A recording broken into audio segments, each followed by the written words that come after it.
All right, welcome everybody. This is Upping Your Garb Game Part 2, being done by Lady Rowan, and the second part in her series. So, Lady Rowan has been garbing for many years, and she'll give you more information in just a moment. Go ahead. Welcome back, everyone, to our two-part series with Upping Your Garbing Game. Today, we're going to be diving into some more intermediate techniques in our quest to conquer the better garb. So today's topics are a little more nuanced than those that I presented last time and focus a little bit more on adding details to a well-constructed garb and things that you can do to take yourself from, a level 1, 2, 3 up to a 4, 5, 6 and into that 7, 8, 9 and masterhead category. So today I'll be going through items 6 to 10 on my list of ways to up your garbing game. And number 6 on our list is work piece by piece. So by work piece by piece, what I mean is that tackle one project at a time. When we last spoke, we talked about how to create your projects, how to determine your projects, how to pick fabric, how to pick a pattern, etc. Today's topic is a little bit more about when you're planning your projects. My recommendation is to always work piece by piece. So if you've decided you want to make yourself an entire new outfit, tunic, pants or skirt, a hood, maybe a backpack, my suggestion is to pick one project at a time from that list and complete those projects one after the other to really see the difference and up your game. Okay. So when we're doing different projects, when we're doing, as I said before, a full garb set, oftentimes when we are doing these constructions, these different constructions will require different fabrics, as we talked about last time, different levels of effort, different levels of skill, time as well. And I recommend that you work piece by piece for several reasons. One of which is that as we work through different projects, our skills will increase. So you will see a skill difference between the first item in your series that you completed and the last item that you've completed. If you work on each of these individual things one at a time, what can happen is you may find yourself improving your skill level as you go and finding parts of a garb that you've partially completed that no longer meet your criteria or your own standards. What that can mean is a very frustrating evening at a date with a seam ripper where you undo hours worth of work in a quest to make the item match what you're doing. And that can be very disheartening. It can be really frustrating in order to yourself to see this project that's half done, that's been sitting in a bag, that you pull out that you no longer enjoy. It's not at your skill level anymore. So I recommend that you work from one project to another in order to see those differences and to save yourself the frustration. As you go, as you work on it, every object, every garb, every project will see you gain different skills, gain better skills. And so I recommend, again, as I said, one project and moving on to the next one. Number 7 is take inspiration. Take inspiration from the world around you, from various genres and various medias to push yourself to that next little level. A T-tunic is at its core still a T-tunic, regardless of what we do to it. But by seeking inspiration from outside sources, you can really find something that might interest you. And that inspiration is really what can take you from a basic level garb piece to something a little more complicated. You might not have thought of doing a split skirt with pants underneath until you saw it on The Lord of the Rings, let's say. So I really recommend that you think about and take inspiration from different medias to get you from where you are at this point to places that you would like to be. Now, when we're taking inspiration from media, generally speaking, taking inspiration from any sort of media, because Amtgard is a fantasy medieval LARP, we have a lot of things that we can take from all these various other places. So again, fantasy genres like Lord of the Rings, Game of Thrones, these different medias will take their own inspirations from different places to create their own styles, which are often, in a lot of cases, they are combinations of various styles. If we take Lord of the Rings, for example, the outfits worn by the dwarven people and the dwarfs are distinctly different than those that are worn by the elves. And even in the case of the elves from Lord of the Rings, different locations and different types of elves will wear similar, but again, different kinds of fabrics, right? We think of Legolas on the adventure with the Nine. His outfit is a lot more rugged than what Elrond is wearing when he's in his hall. A lot of these fantasy genres, as I said before, do take also inspiration themselves from other lands, other cultures, time periods, and in a lot of cases they're going to add a lot of modern elements. A lot of what we think of as historical fashion really does actually date back from only the Victorian periods. Our general modern view of the princess-themed dress, for example, that we see in a lot of these Lord of the Rings type of genres, really came about from that Victorian period, and it is the princess-style dresses come from a more historical example. But they're a simplified style that's been taken from the Victorian period and moved forward to our more modern day. So they, even these types of things will take various inspirations from various places. Now, with fantasy objects, we also have the option of taking inspiration from our own history and our own cultures and our own practices. But when we take from current history and our own histories, we do also have to be careful with what inspiration we're drawing from various places. In a lot of cases, you'll hear the option of something called open practice or closed practices with regards to clothing and ornamentation. So generally speaking, an open practice is a practice or a style that is open to anyone. So, for example, 14th century English peasant is an open practice. It's something that anyone can emulate without having to worry about being insensitive in any capacity. Whereas a closed practice is, typically speaking, it is something that is associated with a culture, typically a culture that has been oppressed historically, and it's related to a specific achievement or status, so something that has to be earned, something that has to be given. So when we're looking at taking inspiration from history, it's best to access those items that we know as being open practice, as opposed to sort of a closed practice style. So again, most of European dress from inception to current is what we would consider to be open practice. You might want to avoid those that are associated with a specific religious connotation, but generally speaking, most open practices most of European dress and history is available to the general public. So that's one of the things that's important. The other thing that's also important to note is that when we are seeking these historical resources, we may also want to consider how those particular styles or symbols may be viewed in current modern in our current modern times, specifically with a lot of historical Viking items.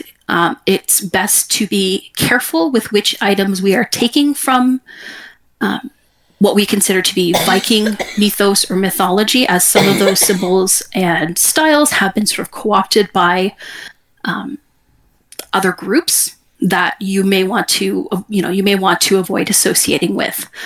So it's one of those things that's also kind of important to recognize in the context of taking inspirations from various places, that you want to avoid some connotations for items that are considered to be historical. A perfect example of this is the swastika symbol. It has a very old history, and in certain connotations and contexts, it is considered to be a symbol, of peace. Whereas in more modern contexts and today, that symbol has a different connotation.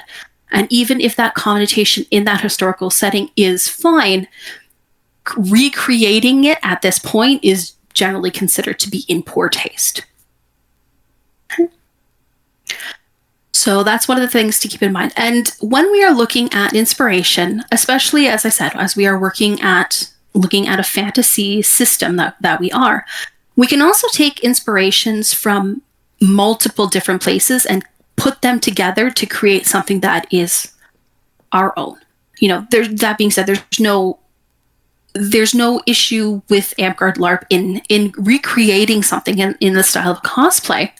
But it's important to note that if we are choosing to do so, take something essentially as a cosplay, that it is important to make sure that we are acknowledging that we're not indicating to anyone that this is a unique creation when it has been copied. Okay? Before I move on from that particular topic, is there anyone has any questions about anything with that?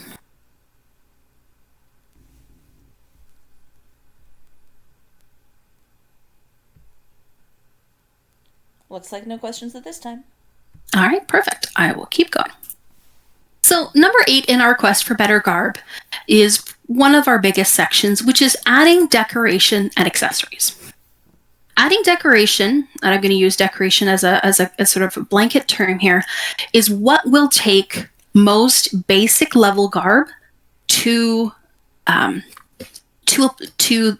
intermediate and into that advanced level of garb. Okay. The first way that we can add decoration is one of the most obvious and most used, which is adding trim. So trim is any type of adornment that is added to a piece of garb that sort of changes the look just a little bit. So the most common places to add trim, typically speaking, you're looking at the wrist, you're looking at the hemlines and the necklines. In the case of, for example, a tunic.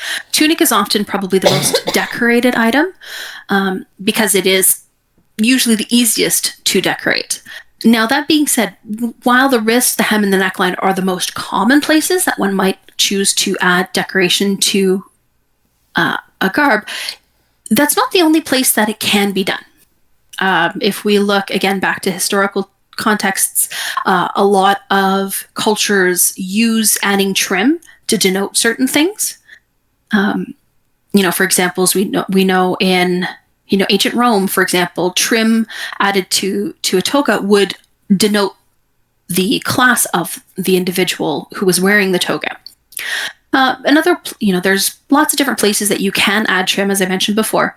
For example, a lot of Roman-style tunics will have trim that will go from the top of the shoulder, seem to usually the end of the tunic or somewhere around the waist. So there's lots of different places that you can add it if that's where you want to do.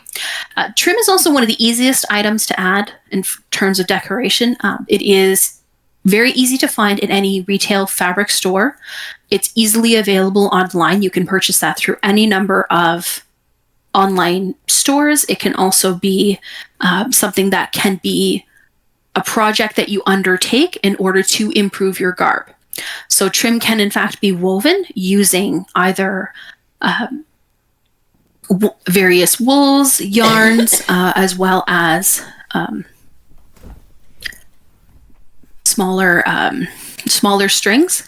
If you've ever made, for example, a friendship bracelet out of strings, embroidery floss, often we did that. A lot of us have done that in our preteen or teenage years.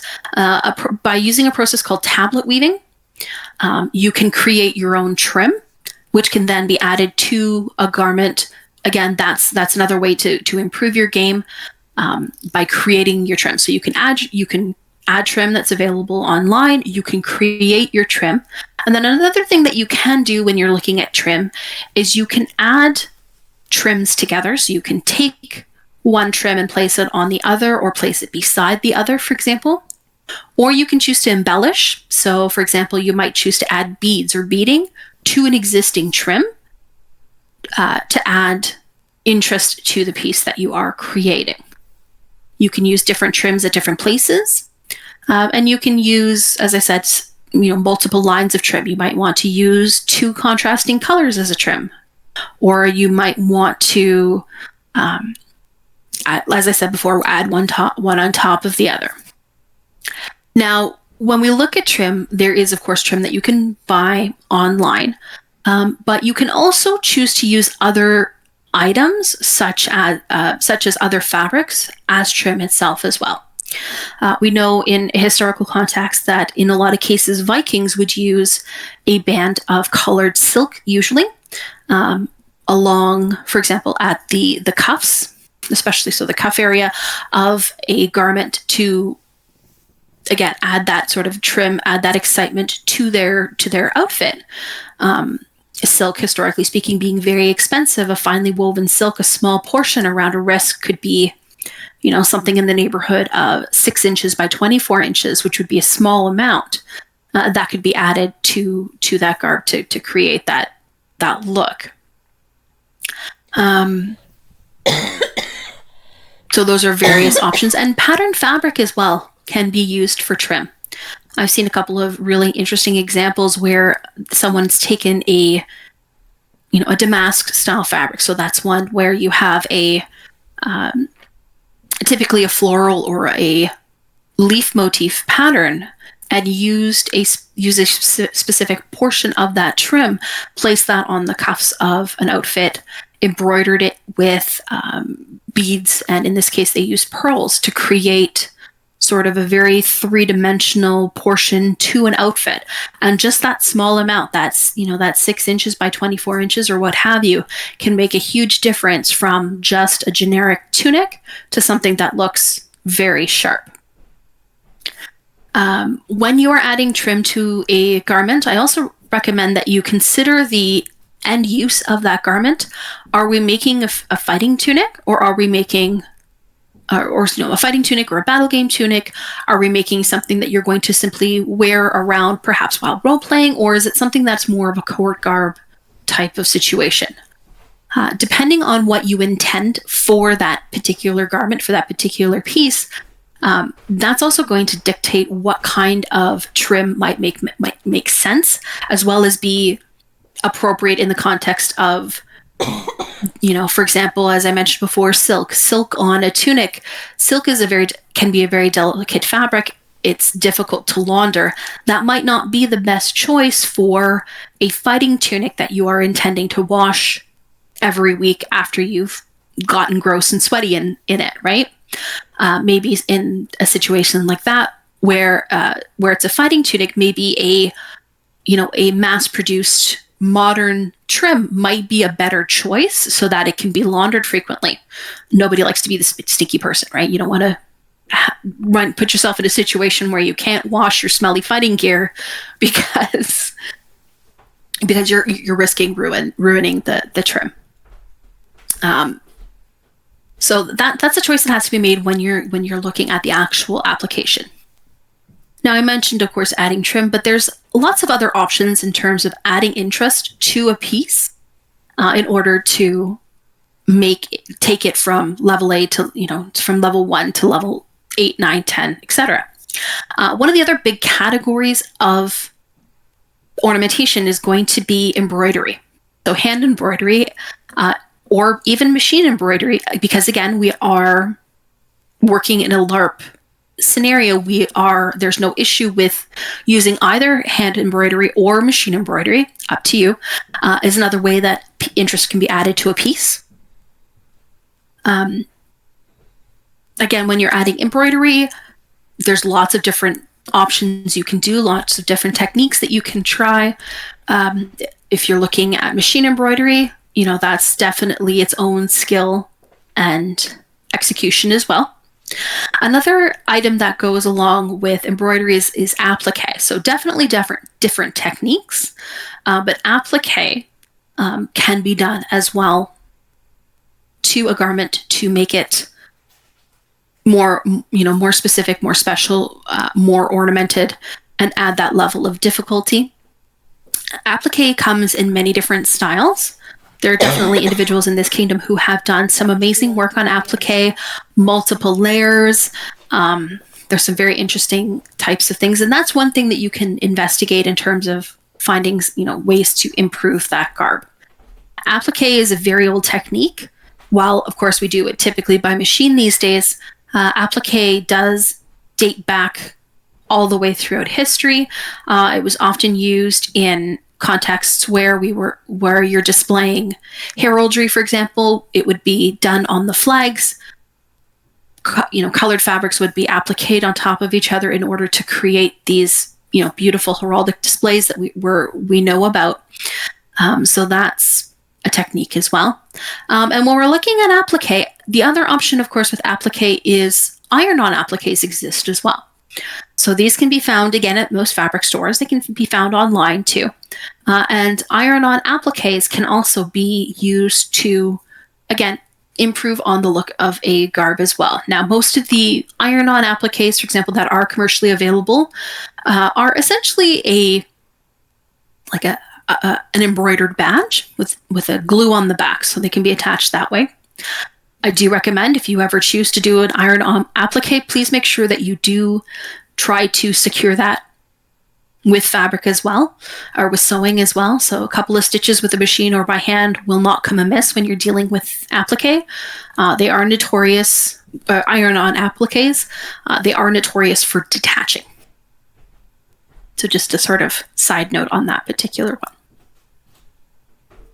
Now, the other thing that we can do when we're looking at adding interest to our garb is adding things like accessories.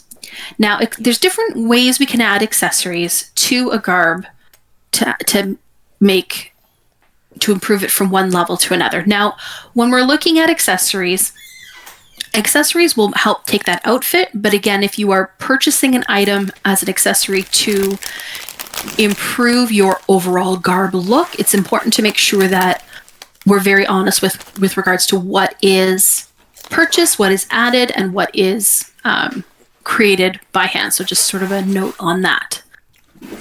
If you are looking for accessories that you can make to improve your garb, a lot of times you're going to be looking at things like leatherworking.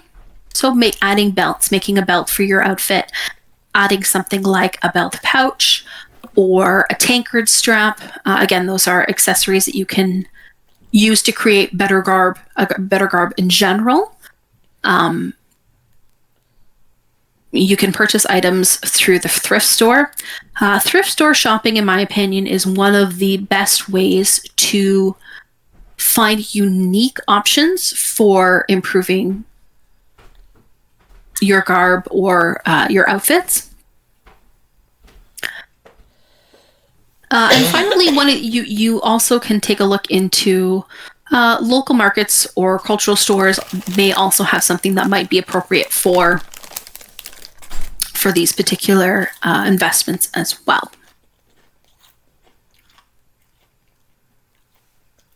So item 9 on the list is finish it. When we are looking at a garb, one of the things that will take a basic level garb to a completed project is the finishing of the garb itself. And by finishing, I don't mean the act of completing all of the sewing. I'm more specifically talking about the actual finishing of a lot of the garment. It's like the actual finishing work. It's often called of the garment. So the first place that you want to make sure you're finishing when you're going from, again, a basic level garb to a higher level garb is to finish your seams. So when we're finishing our seams, what I mean is where you sew the two pieces of fabric together, you're going to have what's called a raw edge. So that's the edge quickly cut. And that is something that when we are moving up the levels, I do recommend finishing the inside. So there's a lot of different ways to finish the inside of a garment. Finishing seams can be done with pinking shears. So those are those little zigzaggy scissors that you may have seen. You can use French seaming. French seaming is a very appropriate technique when we're dealing with light, delicate fabrics, things like cotton voles, things like gauze cottons. So typically speaking, something that is either used for a light wearing thing or in some instances a light top, for example. A lot of what we would term a peasant blouse will be done with a lightweight, typically cotton fabric. So French seams, for example, are a great option in cases of fabric like that. Another option, of course, that we are most familiar with in commercial fabrics is going to be overlocking or serging, which is done with a serger. And then the other option for finishing a seam would involve finishing the seam using a zigzag stitch on a regular machine. Depending on the type of fabric that you're working with, different techniques are differently appropriate. So as an example, pinking shears would be an excellent choice for some kind of heavy fabric. So if, let's say, we were making a cloak out of a heavy wool blend fabric, trimming your seams with pinking shears would probably be an excellent finishing option, because that would allow the seams to lay a little more flat once they've been pressed. They will help keep the fabric from fraying, because that's the purpose of those pinking shears, to keep seams from fraying. And it would also reduce the bulk of the seams.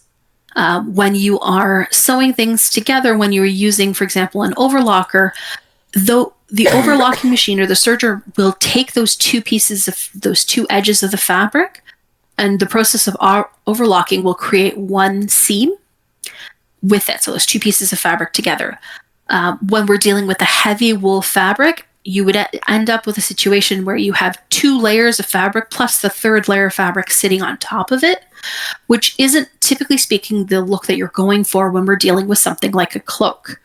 Again, as I said, a heavy wool fabric, that's probably a less useful use of a situation like that. French seams, as I mentioned, those are excellent for any type of delicate or thin fabric. So a French seam is done when the wrong sides of the fabric are first sewn together. That edge that's been sewn together is then cleaned up, and then the right sides are placed together and it is sewn again.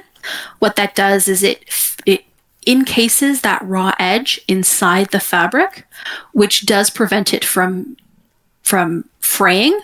But again, that you end up in a situation in the case of a French seam where you may have up to 4 layers of fabric in one area. So again, it's not great for a situation where you have a thick, heavy fabric, but it's an excellent situation for a light, delicate fabric where those 4 layers of fabric that are placed on top of each other aren't going to be a problem. Overlocking is an excellent technique for completion for any light to medium weight fabric. Any fabric where a lot of friction will be held on the actual side of the raw side of the fabric. So if you think about pants, for example, the crotch seam of a pair of pants is going to see a lot of friction, a lot of pulling, a lot of tearing. That's a situation where overlocking is typically an excellent option. And again, an overlocking or serger is not necessarily required in a situation like this. Simply going over the seam with a zigzag stitch on a standard machine is also an excellent alternative, because again, the whole point of that is to prevent the actual wear of the seam so that we don't wear out the seam itself, causing the item to break or to finish or to split. This is, finishing the fabric itself is one of the biggest ways, in my opinion, where you construct an item that goes from a basic level item to a higher level item. One of the other ways that we can finish a garment to bring it up to that next level is to iron it. I know I mentioned that before, that I recommend ironing in between steps, but ironing an item once it's complete is also a really great way to create an item that's going to look very sharp. If you think about, just in our modern context, if we think of a dress shirt, a standard issue dress shirt, we have a well-pressed dress shirt, as a general rule, will look much nicer on the person wearing it than an item that is crumpled and hasn't been pressed. Obviously, I'm not suggesting that we iron your everyday tunic before you go to field or anything like that. But when you complete an object, giving it that final pressing is going to help it launder and fit the right way at the end as well. I also suggest that if you are ever entering an item for judging, that the item should be washed, should be clean, and pressed or ironed before being presented to the judges. The other thing to note with ironing is ironing can actually hide a lot of sins when we are sewing. If, for example, if you've done a top stitch on a seam, pressing that top stitching down can really create the look of a well executed piece of garb, as opposed to a seam that hasn't been pressed after it's been, which can make it a little bit less professional looking. Now, the other way that we can, again, finish our garb to get it from one level to another is to take the time to do the things that are required that we might not be as happy with in our construction. What I mean by that is it's often a great idea to take the time during construction and after the fact to redo, for example, a seam that doesn't line up. If we have a seam where we're offset, we have the option, of course, to power through, but in some situations, we're better off to simply take the seam apart, try to sew the seam together again, which will end up giving us at the end of the project a much better finish. Okay. The same goes for things like messy top stitching. If we run into a situation, the bobbin starts to get loose, the tension on our thread isn't right. Instead of allowing that messy top stitching to exist in your final product, take it out, rethread your machine, take it out and redo the things that we wish would have gone right the first time. Taking the time to do those kinds of steps, again, that's what's going to get you, in a lot of cases, from that level, 4, 5, 6 into that level 7, 8, 9, and into your 10. So the last section that I have is tools of the trade, and this is really just sort of a hodgepodge of various tips and suggestions for sewing that I have for those of you who are interested that don't really fit into my other categories. So the last is, as I said, tools of the trade. These are tools, suggestions, and just general tips that I recommend with regards to sewing that can really get you just that little bit extra with regards to your sewing. So when we're dealing with sewing, oftentimes, especially as a new sewer, you will purchase thread for each project. Now, there's nothing wrong with matching your thread to your project. There is a couple of things that I do recommend with regards to thread. The first of which is to never use old cotton threads. In a lot of cases, we may, especially if you have a family member who sews, for example, they may have an old grocery bag full of old cotton threads that they never used. And you might find one that matches the fabric that you're using. I recommend against using old cotton threads. Polyester threads, depending on the age of the thread, might be okay, because again, polyester is a synthetic fabric, it's a synthetic fiber. It's likely to retain its properties a little more long term. But old cotton threads will often be degraded, and I've seen garbs literally come apart at the seams because an old cotton thread was used from grandma's sewing room or from mom's sewing room, and it's very devastating to a person when that happens. So I recommend, again, just making sure that you use some newer threads. There's nothing wrong, as I said, with picking a thread that matches the project that you are working on.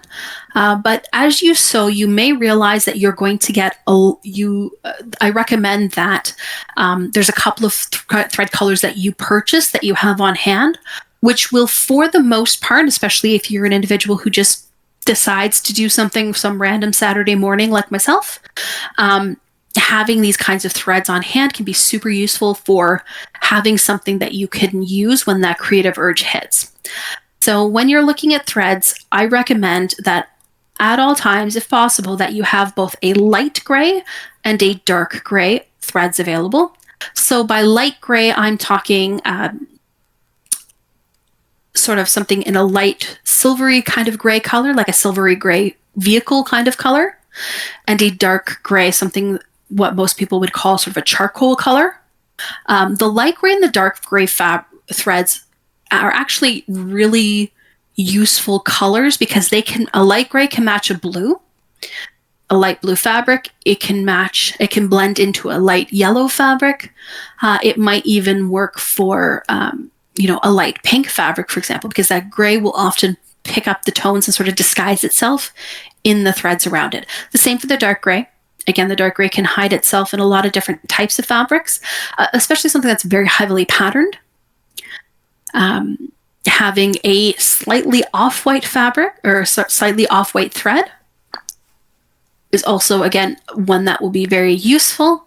And then a dark navy blue as well. A dark navy blue thread can be used a lot of times on a dark purple fabric. It can be used on dark brown or even black fabrics, depending on the fabric itself. And again, there's nothing wrong with having, choosing a thread that matches the actual fabric itself. But having these sort of 4 thread colors on hand can also save you a lot of money in the long run, because in some cases, having a thread that matches exactly right isn't necessarily possible because you've got multiple colors in a particular project, or it's just not necessarily feasible. Again, you're going to end up with a lot of thread otherwise. When you are purchasing thread, I do recommend that you purchase a modern thread and that you purchase a good quality thread. Picking up the 3 for $1 threads from Fabricland, typically speaking, will end in frustration. The threads are typically not as high quality as picking up something that's such as a Gutermann thread. Those ones are typically my favorite, admittedly. Coates is another brand that you can that is available at most fabric stores. Both of those are good, but I do suggest that you avoid the inexpensive thread that's in the bin. I don't think it's worth the hassle and the frustration that you'll find from them. Along with the topic of threads, if you do at some point choose to purchase a serger or an overlocking machine, a serger or overlocker will use anywhere from 3 to 4 threads, depending on the type of thread that you pick.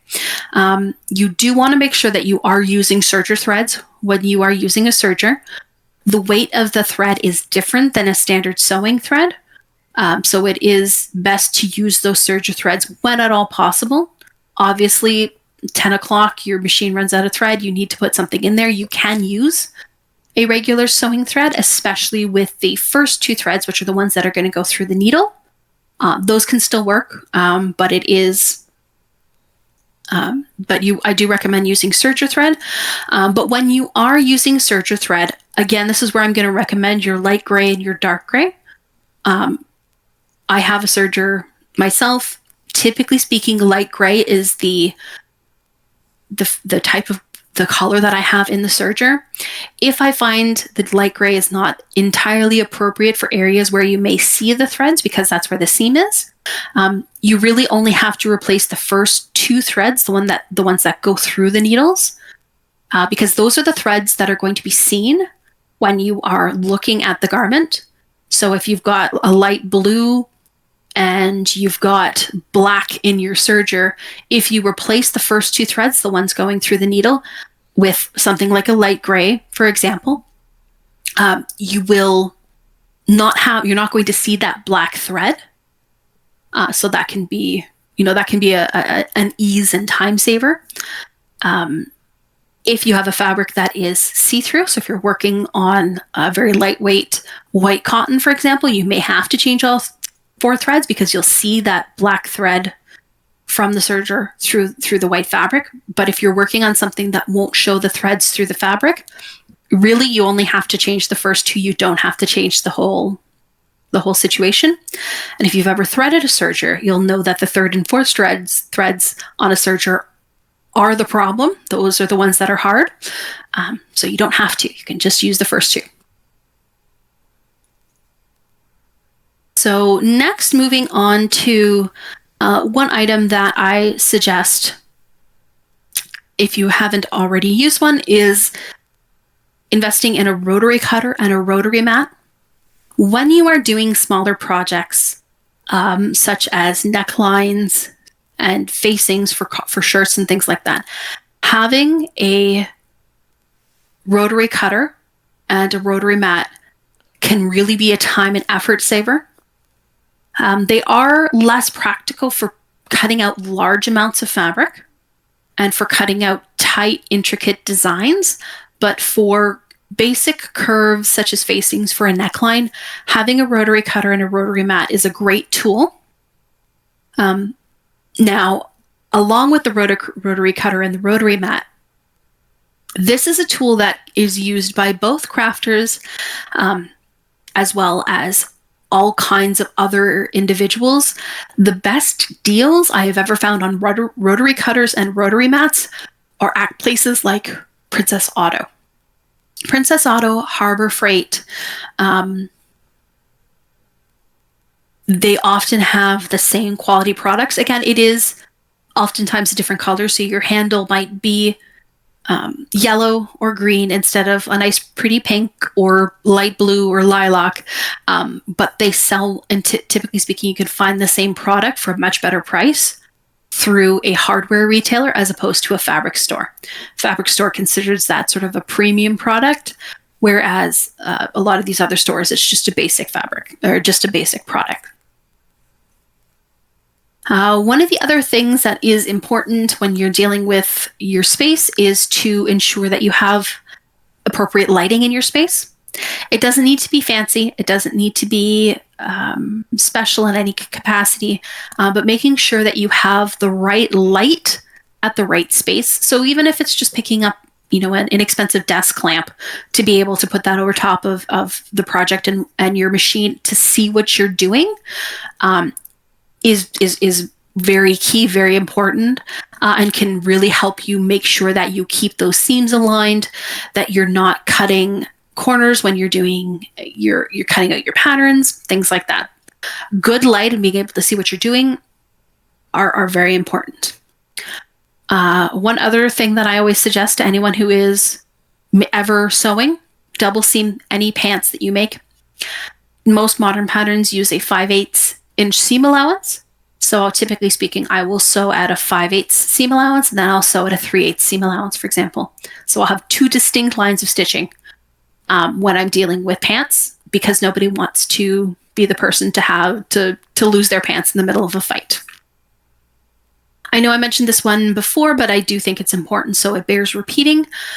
I usually suggest avoiding putting water in your iron. Most modern irons will allow water to be put in them, but I have yet to find an iron that at some point in its lifespan does not start to rust from water left in it and cause issues with the fabric that I'm working on. I can't tell you how many times I've had to do something with a project because my iron has burped up iron, that orangey iron color water on my project. It's always a project that's using a light color because that's how that works. So I always recommend just using a spray bottle. Any spray bottle will do. It doesn't matter. You can purchase something from the dollar store. You can get some slightly bigger ones meant for plants at places like Canadian Tire or any other hardware store. But just use a bottle of water. Standard water, doesn't have to be fancy. Don't put water in your machine. It just causes heartbreak. The next item that I suggest is ensuring that if you're going to invest in any sewing product, sharp scissors. Sharp sewing scissors will save you a lot of headache, a lot of issues, just by having some nice sharp scissors. Fabric cutting scissors are not the same type of scissors as you would buy for cutting paper, for example. Don't cut paper with your fabric scissors. Don't cut fabric with your paper scissors. Buy a pair of good sharp sewing scissors and use them only for sewing. The next item that I suggest is change your needle. The amount of frustration that can be avoided simply by replacing a needle on a project is amazing. I've gone ahead and done many projects where I've realized that, the sewing,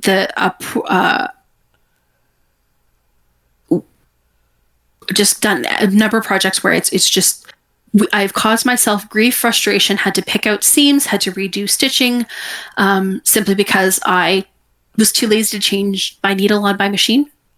And save yourself the hassle. Just change the needle. There's all kinds of different recommendations out there. I suggest that you buy sort of a package of various kinds of needles, a universal needle, a sharp needle, a denim or heavy duty needle, and you use the right one based on the project that you're doing. So use your heavy denim needle for your heavy fabric that you're using for your cloak. Make sure you're using your sharp needle if you're sewing a very light fabric, because just changing that needle and using the right one will save you all kinds of hassle, all kinds of issues.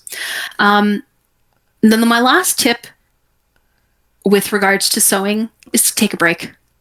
If you find yourself frustrated, annoyed, exhausted, exasperated by the projects that you're working on, just call it a night, do something else.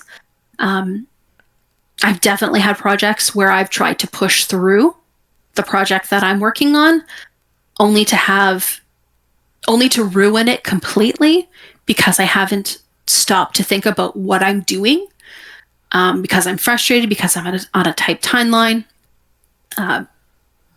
Just call it a day. Know when to call it a day, because I think that will also save you, again, any number of issues and frustrations.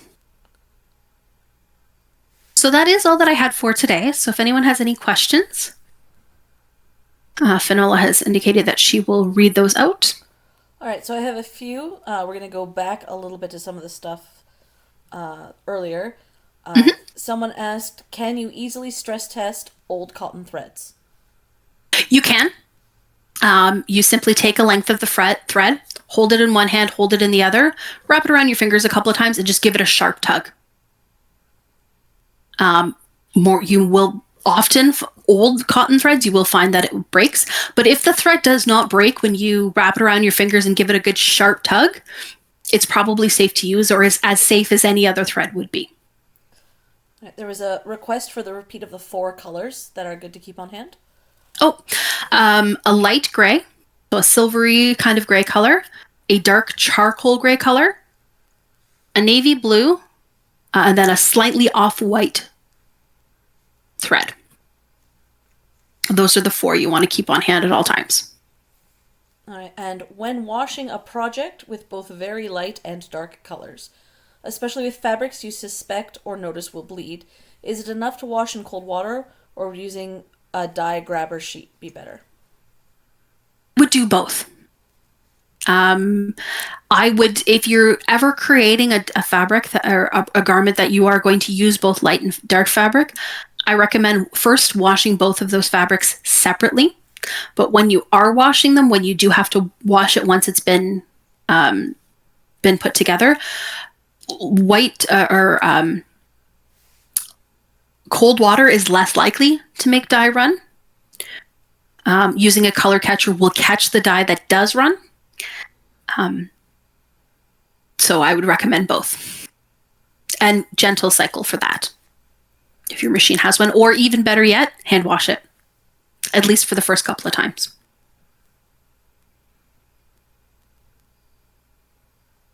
All right, if there's any other questions, you can unmute yourself to ask.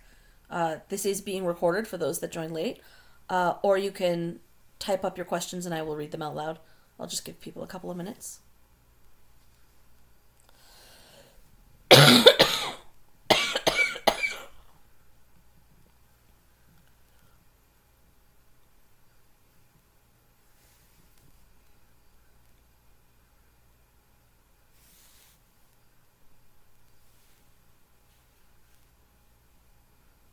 We have a typed question coming in. It'll just be a moment.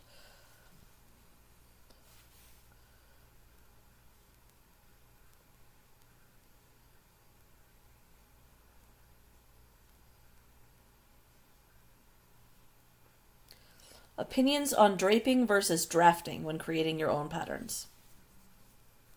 Draping versus drafting is draping. So draping is creating a pattern based on a three-dimensional shape. So this is pinning fabric to, for example, a dress form.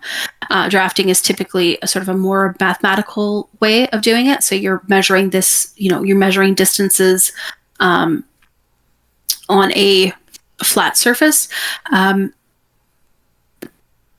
Admittedly, I'm less versed in draping versus drafting. Most of my experience is with what is generally what we call rectangular construction. So it's making garments using squares and rectangles. To some extent, it depends on what you're looking for. But I know for most of the individuals that I know who do one or the other or both, provided you have a reasonably accurate dress form available to you, so that's the mannequin, that can be a lot easier for people to visualize in 3 dimensions what they need the fabric to do. But the limitation of that is that your dress form has to be accurate to your measurements. Otherwise, it can become an exercise in frustration because you've draped something that will fit this mannequin. But the problem is that you are not, in fact, a mannequin.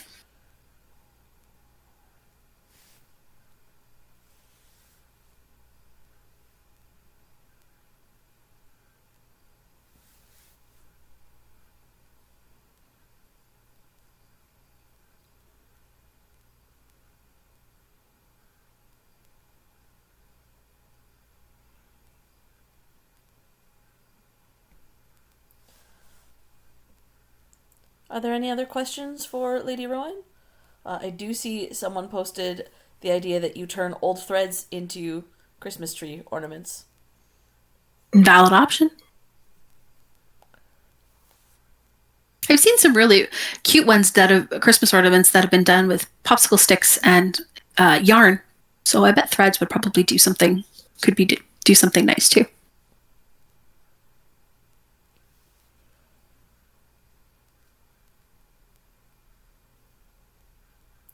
All right, I don't see any more questions coming in. So at this point, I'm going to end our recording.